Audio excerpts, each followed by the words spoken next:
Dear President Obama, my name is Jigme Ugen. I live in Minnesota and I'm a Tibetan. 4 years ago, I had the good fortune of meeting you in person. We discussed at length about the Dalai Lama, Tibet, the crisis, and your commitment.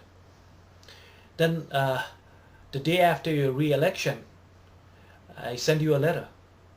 While America was celebrating your victory, 5 young Tibetans had self-immolated in Tibet, bringing the count to 70 then. I also wrote in my letter that I had knocked over 2,000 doors, called over 3,000 people, requesting them to vote for you.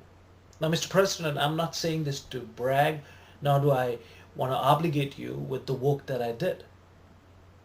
But I put my heart and soul, and like every freedom-loving American and socially conscious citizens in this world, I believe in you. Today, there's been over 90 Tibetans who have self-immolated in Tibet. 90 Tibetans, 90 human beings. While their bodies were on fire, they were calling for Tibet's freedom.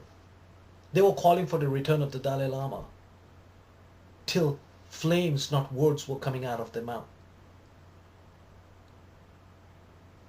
While they were burning, Mr. President, I'm sure they were thinking of leaders and governments of this world who could hear them and intervene. Leaders like you.